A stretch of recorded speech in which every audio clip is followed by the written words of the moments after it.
सागर ज्ञान गंगा में आप सभी का स्वागत है। हम संक्षिप्त महाभारत का पाठ कर रहे हैं, जिसमें कि कल हमने पांडवों की दिग्विजय यात्रा को पढ़ा था। आज हम राजसूय यज्ञ का प्रारंभ की कथा को पढ़ेंगे। तो चलिए आप और हम अब कथा में प्रवेश करते हैं, जो कि इस प्रकार है। वैशंपायन जी कहते हैं, जन्मेजय धर्मराज की सत्यनिष्ठा, प्रजा पालन में अनुराग और शत्रु संहार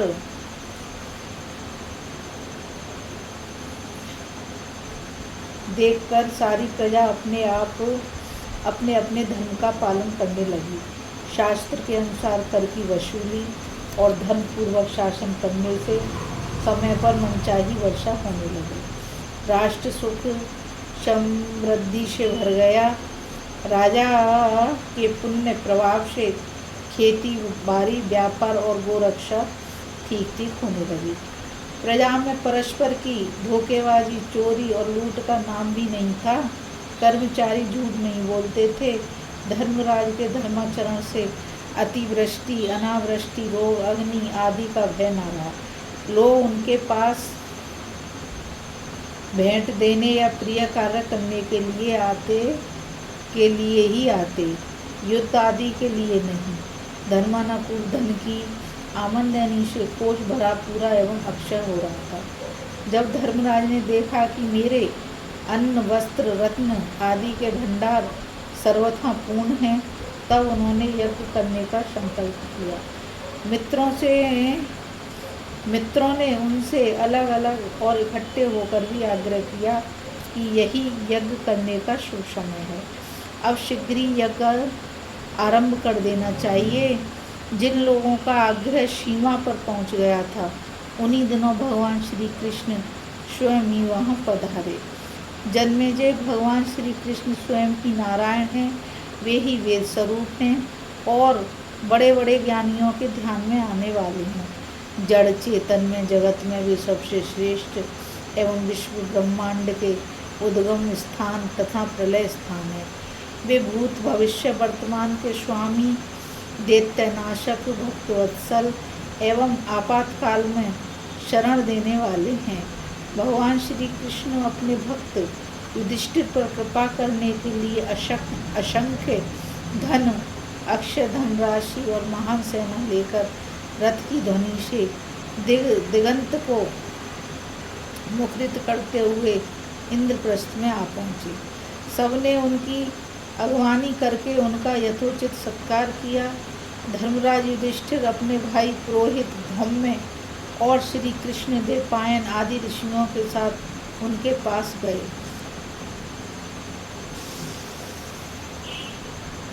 तथा विश्राम कुशल कृष्ण आदि के अनंतर उनसे बोले, भैया श्री कृष्ण, यह सारा भूमंडल आपके कृपा प्रसाद से ही हमारे अधीन हुआ है। बहुत सी धन संपत्ति भी हमें प्राप्त हुई है।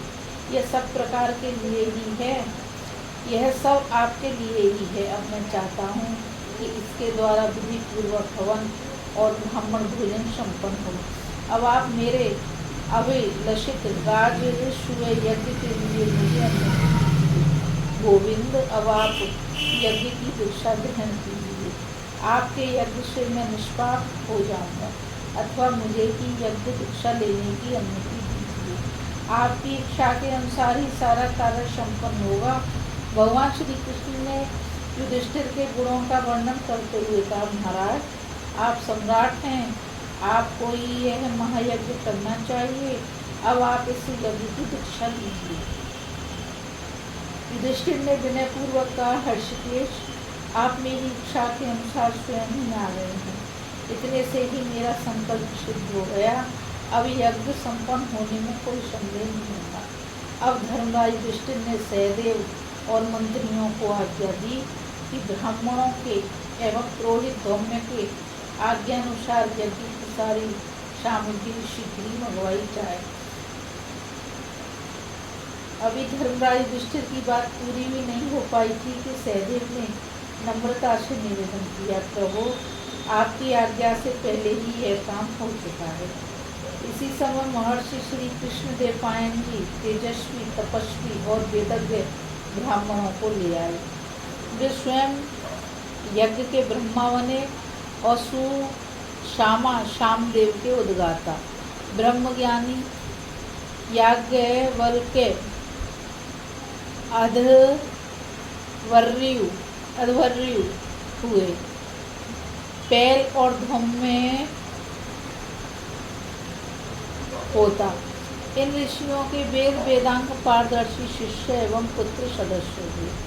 स्वास्थ्य वाचन के अनंतर यज्ञ की शास्त्रोक्त विधि के संबंध में परस्पर विचार करके विशाल यज्ञशाला का पूजन किया। शिल्पकारों ने आज्ञा अनुसार देव मंदिरों के समान बहुत से सुगंधित भवनों का निर्माण किया।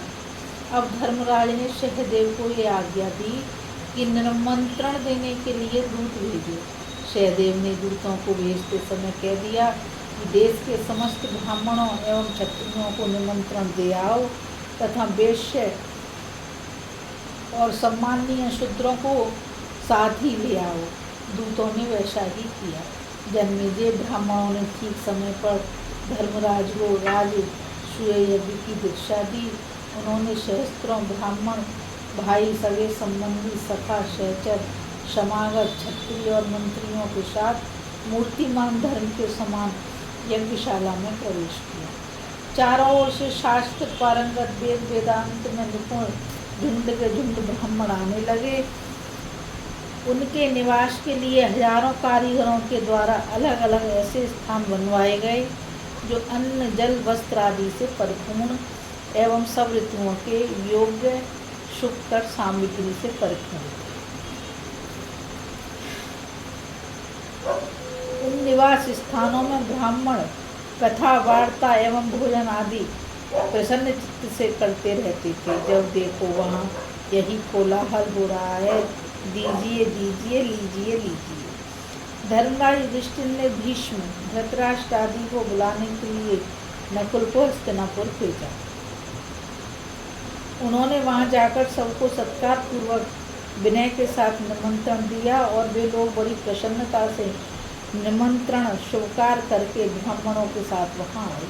पितामह भीष्म, आचार्य द्रोण, प्रज्ञाचक्षु धृतराष्ट्र, महात्मा विदुर, कृपाचार्य, दुर्योधन आदि सभी कौरव, गांधार देश के राजा सुबल, शकुनि, अचल, वृषक, कर्ण, शिल्य, ग्राहिक, सोमदत्त, भूरिश्रवा, शल, अश्वत्थामा, जयद्रथ, द्रुपद, धृष्टद्युम्न, शाल्व, भगदत्त, पर्वतीय प्रदेश के नरपति, बृहद्दल, पौंड्रक, वासुदेव, कुंतीभोज, कलिंगाधिपति, बंग, आकर्ष, कुंतल, मालव, आंध्र, द्रविड़, सिंहल, काश्मीर आदि देशों के राजा, गौरवाहन, ग्राहिक देश के राजा, विराट और उनके पुत्र माल्लेल, शिशुपाल और उसके लड़के, सब के सब यज्ञ भूमि में आए। यज्ञ में समागत राजा और राजकुमारों की गणना कठिन है। सभी बहुमूल्य भेंट ले लेकर आए थे। बलराम, अनिरुद्ध, कंग, शारण, गद, प्रद्युम्न, शाव, चारुदेक्षण, उल्मुख आदि समस्त यादव महारथी भी आए।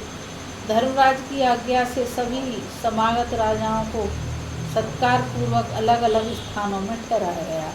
उनके लिए जो स्थान बनवाए गए थे उनमें खाने पीने की सारी सामग्रियाँ, बावलियाँ और हरे भरे नयन मनोहर वृक्ष थे। स्वागत सत्कार के बाद सब लोग अपने अपने निवास स्थानों में ठहरे।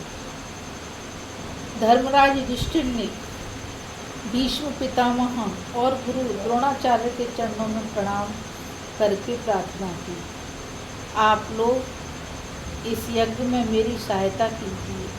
इस विशाल धनागार को अपना ही समझिए और इस प्रकार कार्य कीजिए जिससे मेरा मनोरथ सफल हो। यक्ष दीक्षित धर्मराज ने उन लोगों की सम्मति से सबको एक एक कार्य सौंप दिया। दुशासन, भोज संबंधी पदार्थों की देखभाल में, अश्वत्थामा ब्राह्मणों की सेवा शुश्रूषा में और संजय राजाओं के स्वागत सत्कार में नियुक्त किए गए। भीष्म पितामह द्रोणाचार्य सभी कार्यों और कर्मचारियों का निरीक्षण करने लगे। कृपाचार्य सोने चांदी और रत्नों की देखभाल तथा दक्षिणा देने के कार्य पर नियुक्त किए। वाल्मीकि धृतराष्ट्र सोमदत्त और जयदत्त घर के स्वामी की तरह स्थित हुए। धर्म के मर्मज्ञ महात्मा विदुर खर्च करने के कामों में और दुर्योधन भेंट में आए हुए पदार्थों को रखने के काम में लगे। भगवान श्री कृष्ण ने स्वयं ही ब्राह्मणों के पांव पखारने का काम अपने जिम्मे ले लिया। बोलो श्री कृष्ण भगवान की जय। बोलो श्री बंशी वारे की जय।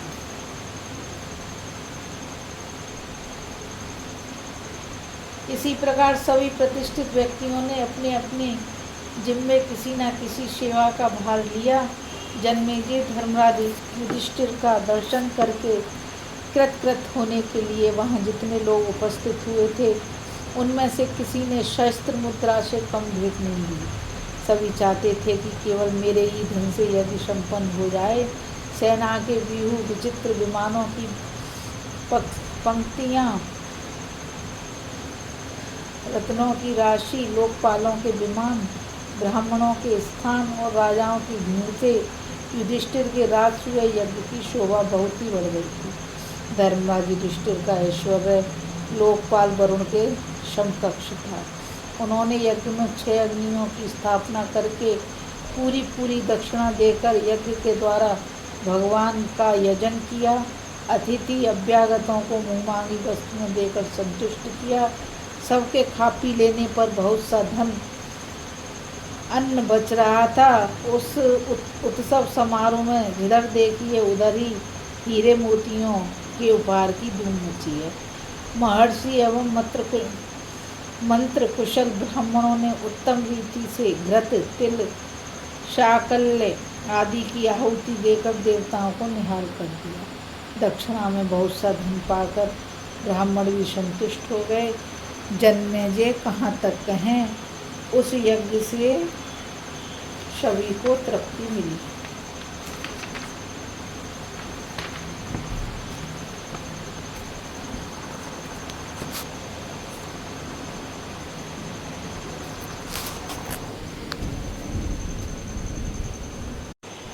अभी हम कथा में राजसूय यज्ञ का प्रारंभ की कथा को पढ़ रहे थे और आगे हम भगवान श्री कृष्ण की अग्र पूजा की कथा को पढ़ेंगे।